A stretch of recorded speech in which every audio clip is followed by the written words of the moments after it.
जय हिंद दोस्तों, मैं हूं मेजर मोहम्मद अली शाह और मेरा बहुत बड़ा सौभाग्य है मैं अभी गुफ्तगू में हूँगा एक ऐसी शख्सियत के साथ जो चीफ सेक्रेटरी ऑफ मणिपुर रह चुके हैं। इनका मणिपुर में बहुत ज़्यादा तजुर्बा है और काफ़ी मणिपुर को गहराई से समझते हैं, वहाँ की ट्राइबल कल्चर को, वहाँ की एथनिक एथनिटी को, वहाँ की ज्योग्राफी, डेमोग्राफी, हिस्ट्री, सब कुछ। मतलब he is like a living encyclopedia on Northeast, or particularly on Manipur and these other issues, I would say.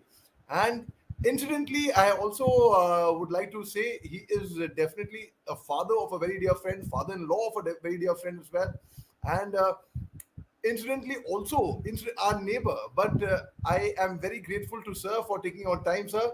Sir, thank you very much, Jai Hind, for taking your time, sir. It's my pleasure. I have my association with Manipur since 1974, when I had joined there as an IAS officer and was posted as the sub-regional officer in a subdivision called Singhat, which is in the Chura district. Now, I spent there 17 years of my life in Manipur, total in various spells.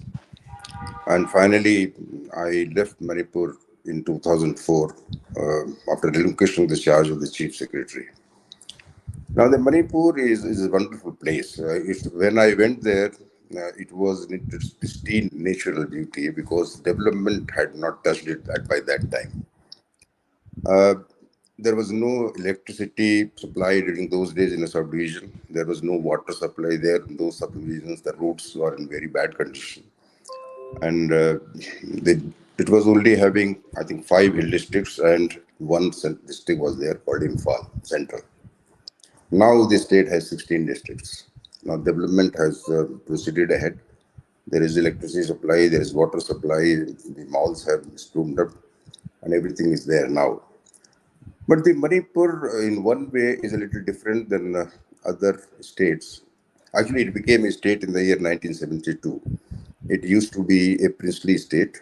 In 1947, the instrument of accession was signed. And in 1949, the merger agreement with India was signed by Maharaja Chandra Singh. Then it became a Part C state. After that, it became a union territory. It became full-fledged state in the 1972. Manipur has got basically the Meiteis, which are the Meitei Hindus. There are the Mizo-Kiki group of tribes there, which live in the south and west. And then there are the Naga group of tribes, which live in the east and the north. Now, actually, these communities have been coexisting from very ancient times, and they have been living peacefully together. And they keep on living peacefully together without much problem. But there has always been some kind of a trust deficit between the communities. The Meiteis, the Nagas, there have been certain problems in the past. The Kukis and Nagas have been problems in the past. So there is some kind of a trust deficit which is perhaps historically it has been there. I don't know what was the situation during the Maharaja's time, but in the recent times there has been some trust deficit between the communities, and they have been not trusting each other fully, but living coexisting peacefully. That was the situation there. So my experience in Manipur has been fairly pleasant. I didn't have much of a problem in dealing with either of the communities, and it has been fairly good living there. So, as you mentioned about 1972, when Manipur became a state, so that time, if I'm not mistaken, the first chief minister was a Pangal, that's a Meitei Muslim, in fact, and Manipur had accepted. I Uh, think the first chief minister used to be M.K. Priyabrat Singh. He was a Maharaj Kumar. Perhaps so, Mangal came as a chief minister, maybe I think second or something like that. I'm not very sure. But M.K.P.B. Singh was perhaps the first chief minister, probably. I'm not very sure, although.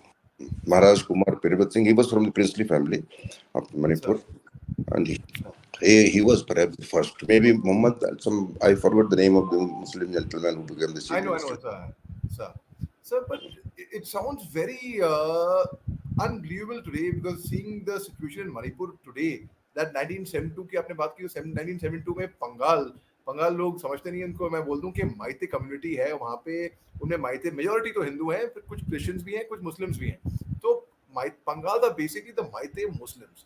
So it sounds very, very unbelievable today, sir, that Manipur See, accepted a Muslim chief minister at that time. Major Saab, Pangals are supposed to have been migrated from Bangladesh long back, but they got assimilated with the Meitei society and they speak the same language which the Meiteis speak, but they are originally migrants from Bangladesh. In the, I Sir. think, 18th century, the Pangals migrated from Bangladesh to that area. In those days, there was free movement. So but the number of such people is very, very few. I think not less than 1%. Sir, sir. The majority Sir, community is Meitei, is 54%. I think 24% are the Nagas, and 16% population is of the Mizo Kuki tribes, as per the 2011 census. And the Pangals constitute a very small, minuscule. But he became, yeah, of course, the Pangal became the chief minister of Manipur at the times. Jesus, sir. Sir, and you know, it is really heartening to see somebody who understands Manipur so well.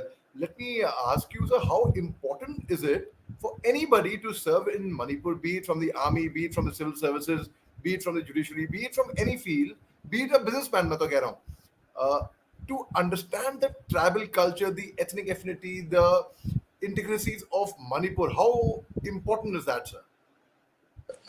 Major Mohammad ji, किसी भी जगह को ठीक से समझने के लिए not only Manipur, वहाँ पर कुछ समय बिताना जरूरी होता है. उन लोगों के साथ में उठना है, बैठना है, खाना है, पीना है, उनके साथ में सोशलाइज करना है, तभी आप उनकी कल्चर के बारे में और उनको आप ठीक से समझ सकते हैं. आप कहीं भी हो, मतलब Manipur is more specifically because उनकी कल्चर, उनके रीति रिवाज, उनकी भाषा, उनकी सब चीज़ जो है हमसे बिल्कुल अलग है. उनकी भाषा की लिपि हमसे अलग है. खैर अब तो वो लिखते हैं इसमें बंगला लिपि में लिखी जाती है, लेकिन जो उनकी ओरिजिनल मैतेई लोगों की जो भाषा है, मैतेई मैक, जो ओरिजिनल मणिपुरी है, वो ज़्यादातर मिलती जुलती है चाइनीज लैंग्वेज से. उनकी स्क्रिप्ट मिलती जुलती है. तो हालांकि मैतेई लिखी जाती है बंगला स्क्रिप्ट में, लेकिन उनमें शब्दों का कोई हिंदी से या बंगला शब्दों से कोई मिलना जुलना नहीं है. वो बिल्कुल अलग उनकी भाषा है. और मणिपुर तो अपने कल्चर की फील्ड में बहुत ही रिच है. आप देखिए मणिपुर तो इतने लोग टैलेंटेड हैं. स्पोर्ट्स के फील्ड में देख लीजिए कितना टैलेंट वहाँ से मणिपुर से निकल के आता है. मीरा बाई चानू है, मैरी कॉम है, हॉकी के प्लेयर्स वहाँ से निकल के आते हैं. तो मतलब मणिपुर छोटी जगह होते हुए भी वहाँ पर टैलेंट का भंडार है. और वहाँ के लोग जो हैं वो काफ़ी इस मामले में उत्साहित भी रहते हैं. स्पोर्ट्स के फील्ड में हो, कल्चर के फील्ड में, Manipuri dance is famous world over. तो आप देखिए वहाँ की नेचुरल ब्यूटी देखिए. Manipur lake is the largest fresh water lake in the entire east Asia. Largest fresh water lake है वहाँ की वो. तो मणिपुर में बहुत सारी विशेषताएं हैं. वहाँ के लोगों की बहुत सारी खूबियत भी है. लेकिन वहाँ पर ये जो समस्याएं चलती रहती है ना, बीच बीच में समस्याएं आ जाती हैं. काफ़ी समस्या वहाँ इंसर्जेंसी रही कुछ समय से. आई थिंक 5-7 साल से समस्या इंसर्जेंसी की काफ़ी कम हो गई थी. सरकार के एफर्ट से, सिक्योरिटी फोर्सेस के एफर्ट से काफ़ी कुछ वहाँ पर नॉर्मलसी आ गई थी. जब तक ये अभी तक ये डिस्टर्बेंस रिसेंटली शुरू हुआ है, इससे पहले तो मणिपुर बहुत प्रोग्रेस. और सरकार के सारे एफर्ट्स जो थे, प्रेजेंट गवर्नमेंट, सेंट्रल गवर्नमेंट हो या स्टेट की गवर्नमेंट हो, दोनों के एफर्ट्स जो थे वो मणिपुर को प्रोग्रेस की तरफ ले जाने के लिए चल रहे थे. अब ये बीच में कुछ आ गया डिस्टॉर्शन, जिसकी वजह से मणिपुर में कुछ समस्याएं चल रही हैं. वो भी धीरे धीरे सॉर्ट आउट हो जाएंगी, क्योंकि मैंने सुना है कि कोई पीस कमेटी फॉर्म की है जिसके करीब 51 उसमें मेंबर्स हैं.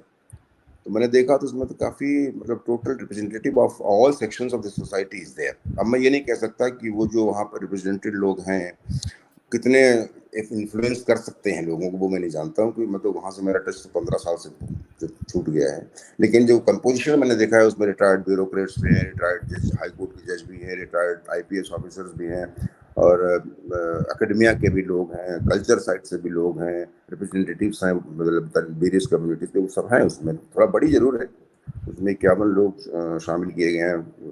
गवर्नर साहब की अध्यक्षता में है वो कमेटी. चीफ साहब भी उसके एक मेंबर हैं. तो होपफुली ये कमेटी जो है बड़ी समझ से समस्या को समाधान कर लेगी. धीरे धीरे करके हो जाएगा, धीरे धीरे करके हो जाएगा. लेकिन होना तो चाहिए, होना भी चाहिए, और जरूरी भी एक होना चाहिए कि मणिपुर जैसी सुंदर जगह में इस तरीके की समस्याएं चलें, और एक स्टेट, नॉर्थ ईस्टर्न के बॉर्डर पे स्टेट है, इसी टर्मोइल में रहे, ठीक नहीं है. सर, नहीं, आपने सर बहुत खूब फरमाया है आपने. सर मेरे को ये बताइए, जैसे कि अगर मैं फ्रॉम गुड़गांव में रहता हूँ और मैं अगर दिल्ली जाता हूँ, या दिल्ली का मेरठ जाता हूँ, या बुलंदशहर जाता हूँ, या मैं महाराष्ट्र जाता हूँ, पुणे, बॉम्बे, तो वहाँ के कल्चर समझने में मेरे को ज़्यादा वक्त नहीं लगेगा। जैसे कि आपने बताया कि किसी भी जगह का कल्चर आपको समझना पड़ेगा पहले, एनी प्लेस।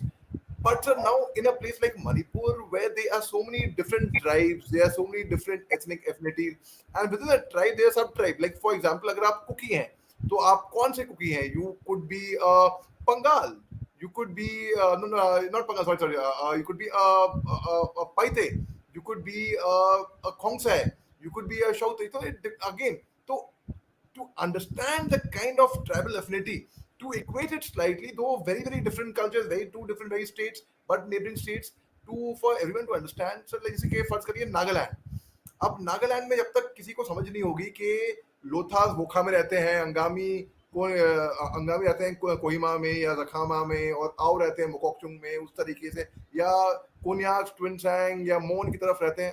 सो जब तक वो ट्राइबल ज्योग्राफी नहीं मालूम होगी, and to learn that and to understand that, one has to take a lot of efforts to actually understand and a lot of experience to live नहीं, आप within that. बिल्कुल सही कह रहे हैं कि मणिपुर में जितनी वैरायटी है, देखिए मणिपुर में 28 रिकॉग्नाइज्ड शेड्यूल ट्राइब्स हैं, शेड्यूल ट्राइब डायलेक्ट्स भी हैं।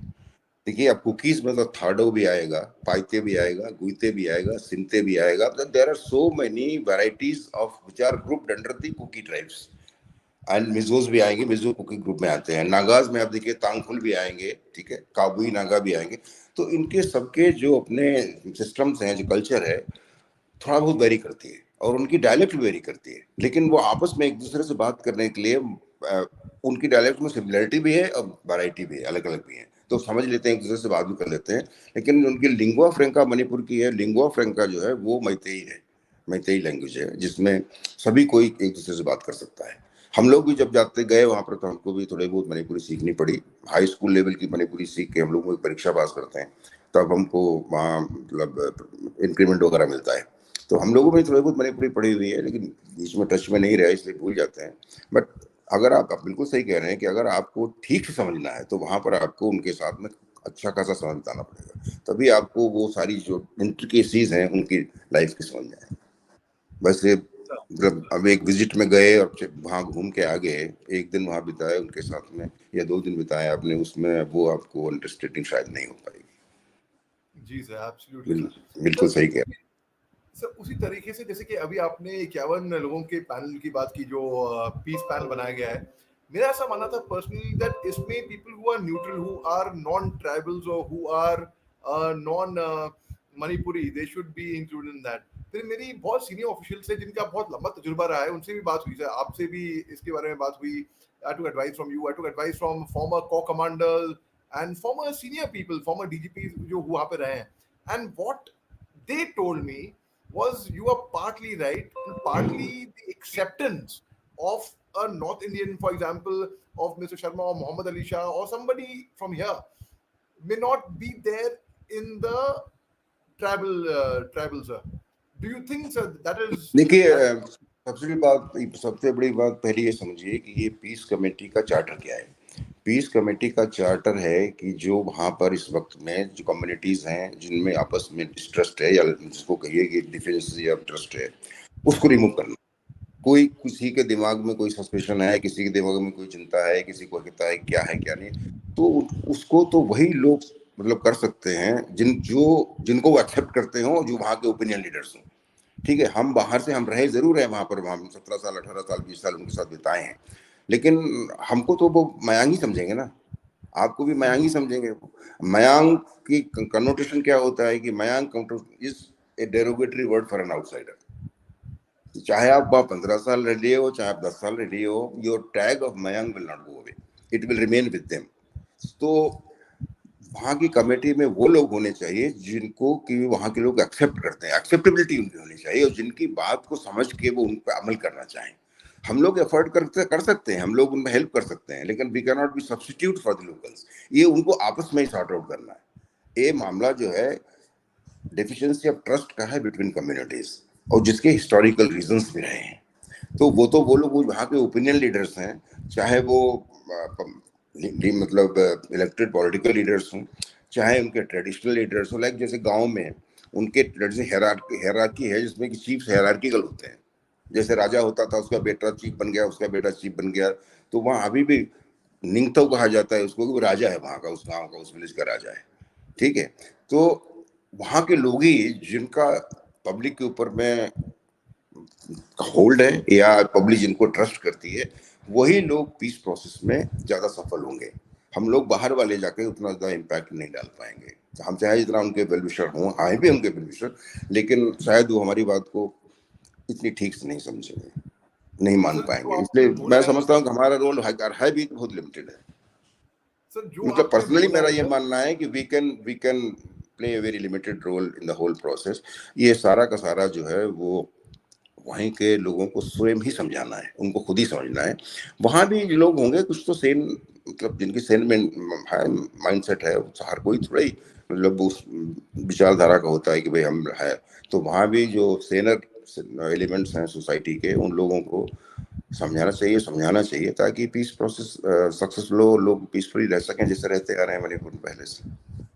सर सर जो आपने बोला है हूबहू वही बात एक तरीके से, like you know same exactly same विचारधारा।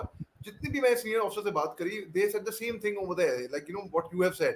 And somewhere I felt, like I give an example sir. मगर जब मैं कॉलेज गया था तो वहाँ पे हमारे हॉस्टल में बहुत से, पूना में गया था मैं फर्ग्यूसन कॉलेज में, तो बहुत से लोग नॉर्थ ईस्ट के थे। तो we had a group of Mizo boys who would confine to themselves. We had a group of Manipuri boys who would confine to themselves. We had a group of Naga boys who would confine to themselves. And those Naga boys would not mix with the Mizo or the Manipuri boys. They had their own. वो football भी अपना साथ में खेलेंगे, अपना सब कुछ अपना साथ, मूवीज भी साथ में देखने जाएंगे। एंड आई वाज भी, गिटार भी खेल रहे हैं, music they will play it on their own अपने ग्रुप में। तब बहुत लोगों की अंडरस्टैंडिंग नहीं थी about the Northeast. And they would say, why do they stay secluded in their own this thing? Why can't they mix with us, or why can't we mix with them? So I, what I did was I learned the local language with them. वहीं पे ही पूना में शुरू कर दी। जब मैं मणिपुर गया, it helped me. तो मैंने, and I slowly gradually realize, आपने बिल्कुल सही कहा है सर, मयंक के बाहर से आया है, आउटसाइडर तो, but I found slight bit of acceptance among the Naga boys, the Manipuri boys. And ये भी नहीं कि मणिपुरी जस्ट मणिपुरी, उनका भी अलग वो था sir. We didn't understand the ethnic affinities at time. And but नहीं, ये आपका बिल्कुल सही एक्सपीरियंस रहा है। मेरा भी देखिए, जब मैं लखनऊ यूनिवर्सिटी में पढ़ता था तो मेरे हॉस्टल में एक मणिपुरी स्टूडेंट रहता था। Actually my contact with Manipur came through him. वो मेरे हॉस्टल में रहता था और मेरे रूम के बगल में रहता था। वो उसका उसका नाम था M Kulachandra Singh. He was from Imphal, नाम लेकाई। अच्छा, मैंने उससे पहले तक, जैसे कि आप, मतलब आप तो खैर बहुत जानकारी हो गई है नॉर्थ ईस्ट के बारे में, उस जमाने में नॉर्थ ईस्ट के बारे में जानकारी बहुत ही लिमिटेड हुआ करती थी। मुझे तो मालूम नहीं था कि मणिपुर नाम की कोई जगह भी है। लेकिन जब उससे मेरी मुलाकात हुई तो वो यूनिवर्सिटी में उस साल में 10-12 मणिपुर से लड़के वहाँ हुए थे। कोई किसी तिलक हॉल में रहता था, मैं सुभाष हॉस्टल में रहता था, कोई कहीं रहता था, कोई कहीं रहता था। तो वो आपस में एक दूसरे से मिलते थे। I was perhaps the only person with whom this gentleman called M. Kulchandra used to interact from amongst the outside. And in fact, we became so good friends that he came to my village also. He visited my village. And when I went there, I visited his house also because we became friends. He was a lecturer in the DM College of Science. Later on, he became lecturer in physics in DM College of Science. तो आप बिल्कुल सही कह रहे हो कि ये इन लोगों की जो सोसाइटी है बहुत लिमिटेड अपने दायरे में रहती है और अपने में ही सीमित रहते हैं लोग। इनमें क्लैन और क्लैन की एफिनिटी बहुत ज़्यादा होती है। अपने आपस क्लैन के लिए जो है वो, उनके लिए क्लैन बहुत इंपॉर्टेंट चीज़ होती है। क्लैन के अगेंस्ट बाहर जाते नहीं है बाहर में। क्लैन का डिक्टेट है कि ऐसे है, तो चाहे वो कोई अफसर भी हो उसी हिसाब से काम करेगा। तो ये लिमिटेशंस होती हैं इन सोसाइटीज़ की, जो जिनकी संख्या कम है, जो लिमिटेड एरिया में रहते हैं और उसी दायरे में अपने में रहते हैं, तो ज़्यादा इंटरेक्ट बाहर वालों से नहीं करते। इवन थाडो पाइते भी लिमिटेड इंटरेक्शन नहीं करेगा, थाडो थाडो से ही करना चाहेगा, सुनते सुनते ही करना चाहेगा। लेकिन अब इतना ज़्यादा शायद नहीं है। अब कुकीज जनरली सबसे इंटरेक्ट करने शुरू कर दिए हैं। सर, लेकिन हाँ, वो वहीं local same it there only. बाहर में है, जैसे बाहर में आप जाइएगा ना, तो बाहर में आपको बहुत, मणिपुर से बहुत सारे लोग बैंगलोर में मिल जाएंगे, दिल्ली में मिल जाते हैं। एक्चुअली मैं तो I come across them at the airports, I come across them in the malls, I come across them when we go to shop something and there is a Manipuri selling something like that.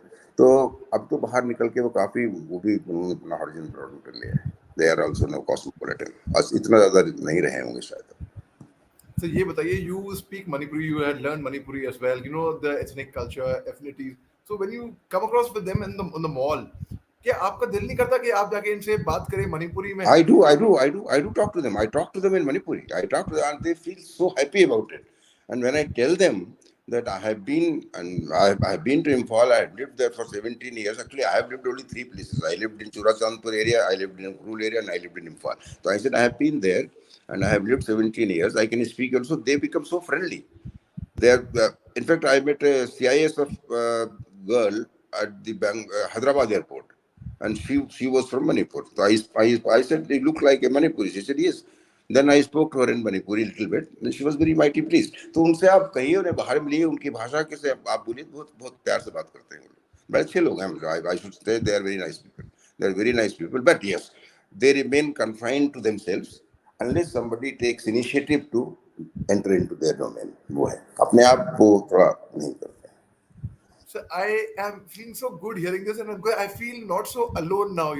क्या होता है airport पे या mall में ऐसी somebody, मैं तो feature देखिए बोलता हूँ कि ये नागालैंड से है और ये आउट ट्राइब से है और ये मणिपुर से है, and probably I think he is Kuki और he is Meitei, I can I someway have this affiliation towards him.